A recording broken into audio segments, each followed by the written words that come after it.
कहानी की शुरुआत होती है हजारों साल पहले से, जब एक वेनवू नाम के आदमी को 10 जादुई रिंग्स मिलती है। इन रिंग्स की ताकत से वेनवू की उम्र बढ़ना बंद हो जाती है और वह बहुत ताकतवर हो जाता है। और इन्हीं रिंग्स की मदद से वेनवू 10 रिंग्स नाम की एक खतरनाक आर्मी बनाता है और धीरे धीरे पूरी दुनिया में अपना डर फैला देता है। वेनवू कई सदियों तक राज करने के बाद अब उसका लड़ाइयों और सत्ता से मन भर चुका था। अब वह ऐसी रहस्यमयी चीजों की तलाश करने का फैसला लेता है जो इस दुनिया में आज तक किसी ने नहीं देखी। इसी दौरान उसे एक रहस्यमयी जगह के बारे में पता चलता है जिसका नाम था तालो। यह एक जादुई दुनिया थी जहां रहस्यमयी शक्ति या और अजीब जीव रहते थे, और यही से शुरू होती है हमारी आज की असली कहानी, शांग-ची। रहस्यमयी जगह तालो के बारे में कहा जाता था कि वह आम दुनिया का हिस्सा नहीं है। वहां तक पहुंचना लगभग नामुमकिन था क्योंकि उसका रास्ता एक जादुई जंगल से होकर जाता था। ये जंगल किसी भूल भुलैया की तरह था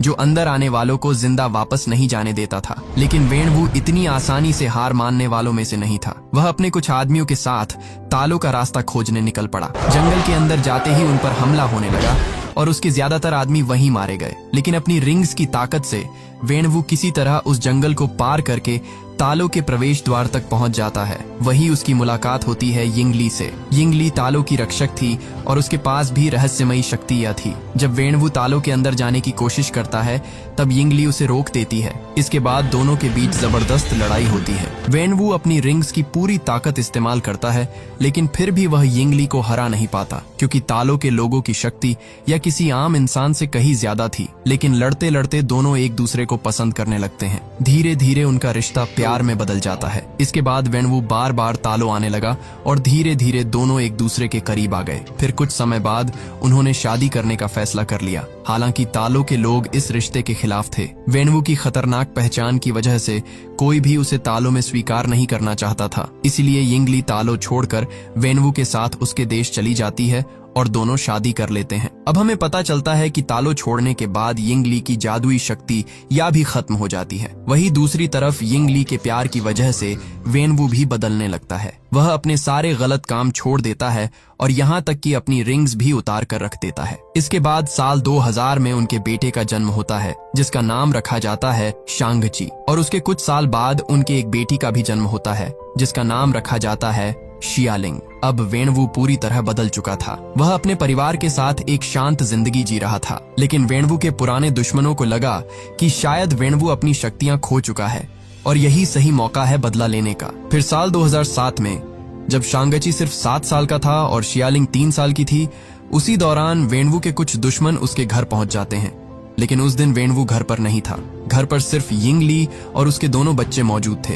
वे लोग वहां वेनवू को मारने आए थे, लेकिन जब उन्हें पता चला कि वह घर पर नहीं है तो उन्होंने उसकी फैमिली को निशाना बनाने का फैसला कर लिया। यिंगली उन्हें रोकने की कोशिश करती है। वह चाहती थी कि कम से कम उसके बच्चों को कुछ ना हो, लेकिन वे लोग उसे मारने पर उतर आते हैं। इसके बाद यिंगली अकेले ही उन सबसे लड़ने लगती है। वह एक बेहतरीन फाइटर थी, लेकिन अब उसके पास पहले जैसी जादुई शक्तियां नहीं थी और सामने बहुत सारे दुश्मन थे। इसी वजह से वह ज्यादा देर तक उनका सामना नहीं कर पाती और आखिरकार मारी जाती है। कुछ देर बाद जब वेनवू घर वापस लौटता है तब तक हमलावर जा चुके होते हैं। वहां अपनी पत्नी की लाश देखकर वह पूरी तरह टूट जाता है। उसी पल उसका इंसानियत से भरोसा उठ जाता है। इसके बाद वेनवू फिर से अपनी रिंग्स पहन लेता है और बदला लेने निकल पड़ता है। वह अपने दुश्मनों के अड्डे पर पहुंचता है और इस बार वह छोटे शांग-ची को भी अपने साथ ले जाता है ताकि वह अपनी मां के कातिलों को पहचान सके। फिर वेनवू अपनी रिंग्स की ताकत से वहां मौजूद लगभग सभी लोगों को मार देता है। लेकिन उस गैंग का असली लीडर वहां नहीं होता, यानी उसका बदला अब भी पूरा नहीं हुआ था। इसीलिए वेनवू फैसला करता है कि अब उस आखिरी आदमी को उसका बेटा मारेगा। यही से वह दोबारा 10 रिंग्स ऑर्गेनाइजेशन शुरू कर देता है और शांग-ची को बचपन से ही एक खतरनाक हत्यारा बनने की ट्रेनिंग देने लगता है। दूसरी तरफ उसकी बहन शियालिंग भी फाइटिंग सीखना चाहती थी, लेकिन वहां लड़कियों को ट्रेनिंग लेने की इजाजत नहीं थी। इसलिए वह छिपकर दूर से सबको देखती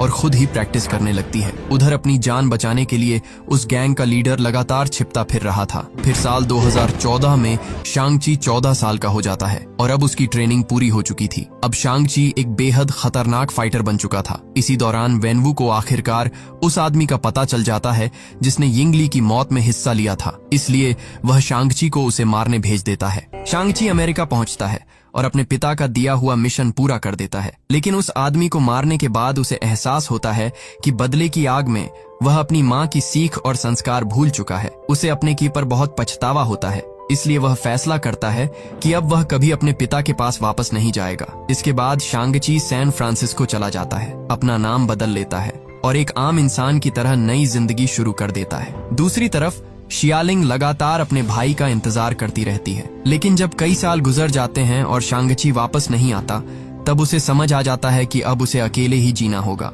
इसीलिए वह भी घर छोड़ देती है और चीन के मकाऊ शहर पहुंचकर अपना खुद का फाइट क्लब शुरू कर देती है।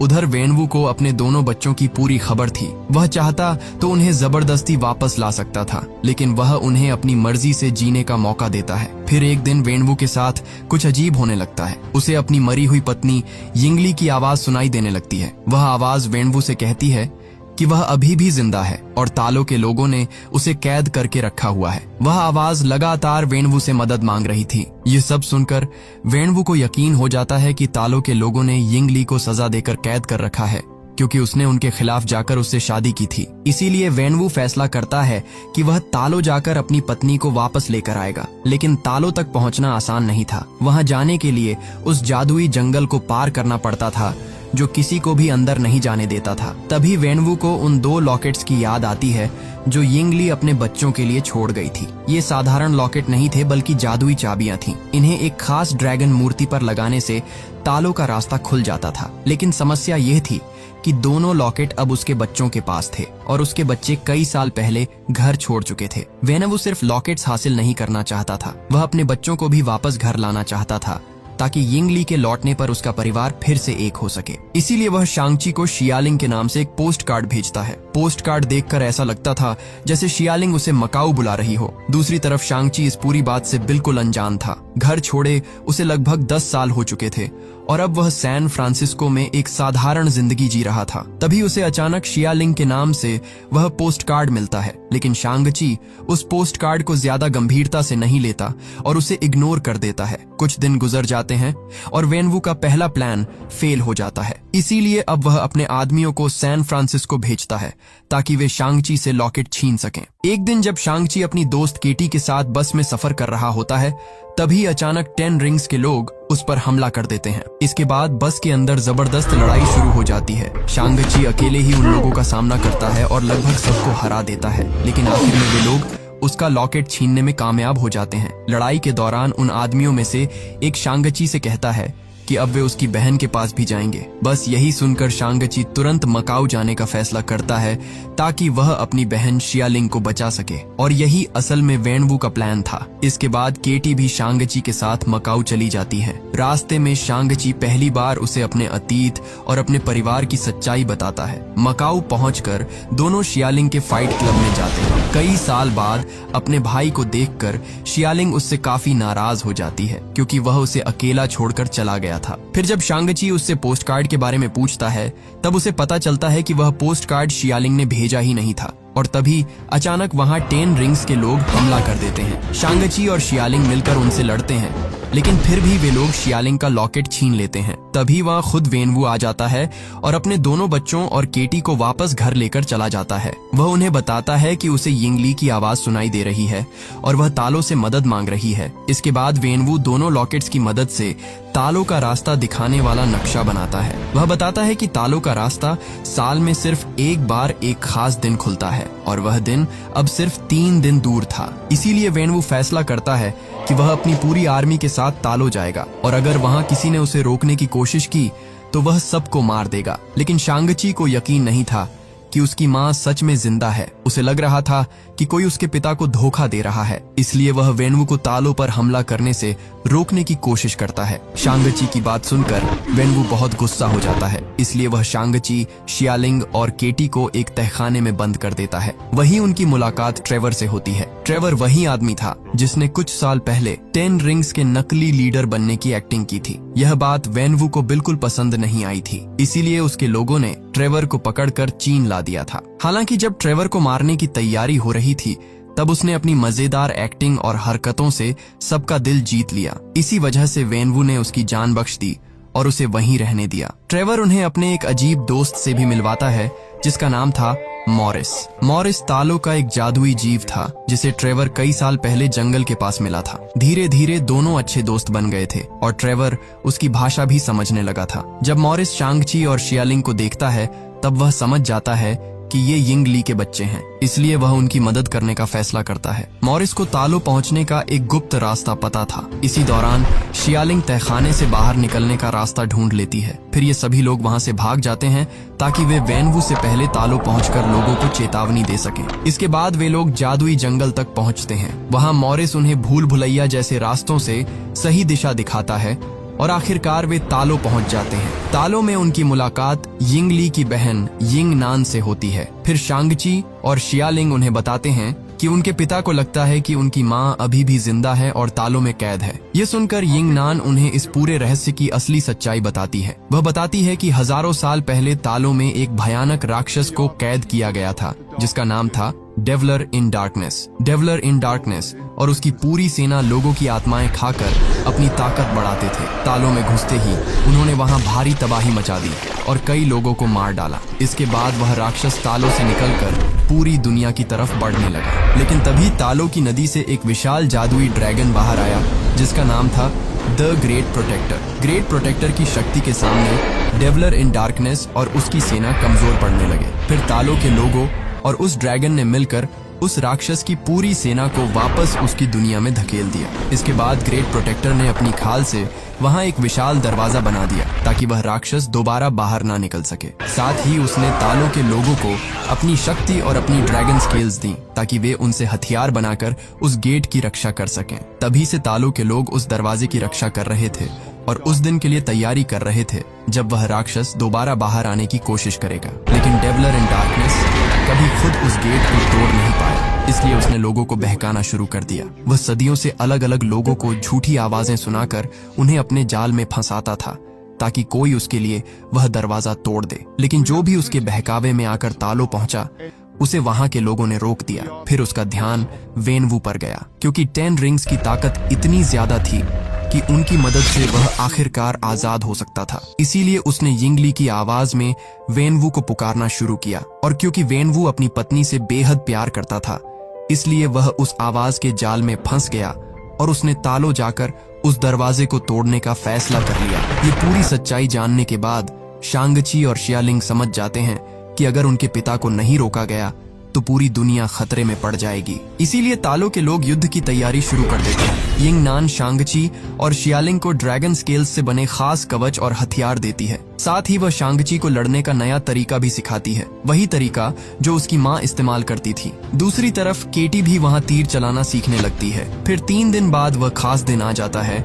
जब तालो का रास्ता खुलता है। उसी समय वैनवू अपनी पूरी 10 रिंग्स आर्मी के साथ वहाँ पहुँच जाता है। तालो के लोग उसे समझाने की कोशिश करते हैं कि जो आवाज वह सुन रहा है वह यिंग ली की नहीं बल्कि एक राक्षस की चाल है। लेकिन वैनवू किसी की बात नहीं सुनता। वह अपने आदमियों को हमला करने का आदेश देता है और खुद उस गेट को तोड़ने निकल जाता है जहां डेवलर इन डार्कनेस कैद था। इसके बाद तालो और 10 रिंग्स के लोगों के बीच भयंकर लड़ाई शुरू हो जाती है। उधर शांग-ची अपने पिता को रोकने पहुंचता है। अब उसके पास ड्रैगन स्केल्स से बने नए हथियार और कवच थे, लेकिन वह अभी भी पुराने तरीके से लड़ रहा था। कुछ देर तक वह वैनवू का सामना करता है, लेकिन आखिर में वैनवू उसे हरा देता है और नदी में फेंक देता है। इसके बाद वैनवू गेट तक पहुंच जाता है और अपनी रिंग्स की ताकत से उसे तोड़ना शुरू कर देता है। वह दरवाजा बेहद मजबूत था, इसलिए तुरंत नहीं टूटता, लेकिन उसमें दरारें आने लगती हैं और उन्हीं दरारों में से डेवलर इन डार्कनेस के छोटे छोटे सोल ईटर्स बाहर निकल आते हैं। लेकिन वैनवू का पूरा ध्यान सिर्फ अपनी पत्नी को वापस लाने पर था, इसलिए वह इस खतरे को नजरअंदाज करता रहता है। उधर वैनवू लगातार पूरी ताकत से उस गेट पर हमला करता रहता है। दूसरी तरफ बाहर निकले सोल ईटर्स तालो के लोगों पर हमला शुरू कर देते हैं। वे लोगों की आत्माएं खींचकर वापस गेट के अंदर ले जाते थे ताकि डेवलर इन डार्कनेस और ज्यादा ताकतवर हो सके और पूरी तरह आजाद हो जाए। ये देखकर 10 रिंग्स के लोग भी अपनी लड़ाई रोक देते हैं और अब सभी मिलकर उन राक्षसों से लड़ने लगते हैं। लेकिन उन मोनेस्टर को सिर्फ ड्रैगन स्केल्स से बने हथियारों से ही मारा जा सकता था, इसलिए तालो और 10 रिंग्स के लोग पहली बार एक साथ मिलकर लड़ाई करते हैं। उधर शांग-ची नदी में डूब रहा था और वह मरने ही वाला था, लेकिन तभी अचानक नदी के अंदर से द ग्रेट प्रोटेक्टर बाहर आता है और उसे बचा लेता है। इसके बाद वह विशाल ड्रैगन भी बाकी लोगों के साथ मिलकर उन राक्षसों से लड़ना शुरू कर देता है। फिर शांग-ची दोबारा अपने पिता को रोकने पहुंचता है, लेकिन इस बार वह पहले जैसा नहीं था। अब वह उसी तरीके से लड़ रहा था जैसा उसकी माँ लड़ा करती थी। इसी वजह से इस बार वह वेनवू को बराबरी की टक्कर देने लगता है। धीरे धीरे वह 10 रिंग्स की ताकत को भी अपने कंट्रोल में लेना शुरू कर देता है। फिर दोनों बाप बेटों के बीच जबरदस्त लड़ाई होती है, जहां दोनों 5-5 रिंग्स इस्तेमाल कर रहे थे, लेकिन आखिर में शांग-ची पूरी 10 रिंग्स को अपने कंट्रोल में कर लेता है। अब शांग-ची के पास मौका था कि वह वेनवू को खत्म कर दे, लेकिन आखिरी पल में वह रुक जाता है, क्योंकि अंदर ही अंदर वह अब भी अपने पिता से प्यार करता था। इसीलिए वह 10 रिंग्स वापस वेनवू को लौटा देता है और उसे दोबारा समझाने की कोशिश करता है कि इस गेट के पीछे उसकी माँ नहीं बल्कि एक राक्षस है। लेकिन अब बहुत देर हो चुकी थी। गेट काफी कमजोर हो चुका था और डेवलर इन डार्कनेस पहले से कहीं ज्यादा ताकतवर बन गया था। अचानक वह राक्षस गेट तोड़कर बाहर निकल आता है। उसे देखकर आखिरकार वेनवू को अपनी गलती का एहसास हो जाता है। इसके बाद डेवलर इन डार्कनेस शांग-ची पर हमला करता है, लेकिन वेनवू उसे बचा लेता है। तभी वह राक्षस पीछे से वेनवू को पकड़ लेता है और उसकी आत्मा खींचना शुरू कर देता है।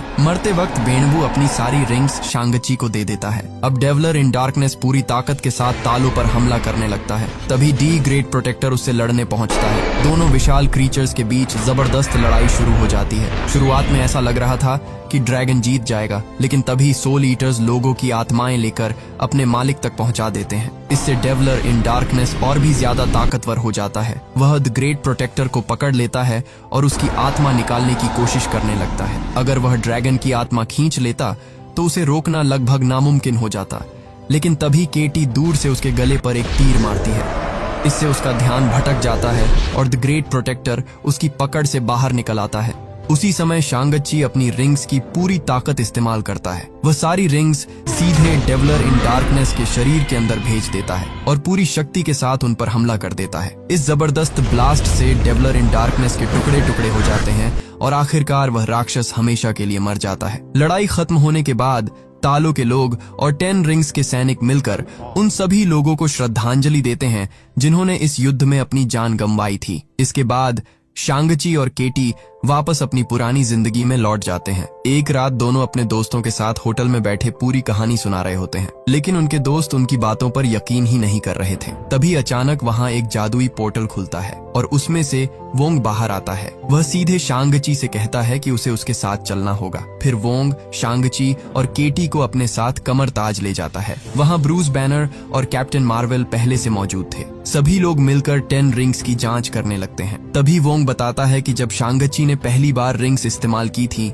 तब उनसे एक अजीब सिग्नल निकला था, जैसे वे किसी दूर मौजूद चीज को कोई मैसेज भेज रही हो। जब वे रिंग्स को स्कैन करते हैं तब पता चलता है कि वे हजारों साल पुरानी है। लेकिन हैरानी की बात यह थी कि उनके बारे में किसी के पास कोई जानकारी नहीं थी, यानी इन रिंग्स का रहस्य अभी भी खत्म नहीं हुआ था। वही दूसरी तरफ शियालिंग अपने भाई से झूठ बोलती है कि वह 10 रिंग्स ऑर्गेनाइजेशन को खत्म करने जा रही है, लेकिन असल में वह खुद उसकी नई लीडर बन चुकी थी। अब वह ऑर्गेनाइजेशन को एक नए तरीके से चला रही थी और पहली बार वहां लड़कियों को भी ट्रेनिंग दी जा रही थी। यानी वेनवू की लेगेसी खत्म नहीं हुई थी, बल्कि अब एक नए दौर की शुरुआत हो चुकी थी। अगला पार्ट देखने के लिए कमेंट बॉक्स में लिखे पार्ट 2 और हमारे साथ हमेशा ऐसे ही जुड़े रहने के लिए आप हमारे चैनल द योगी को सब्सक्राइब कर लीजिए।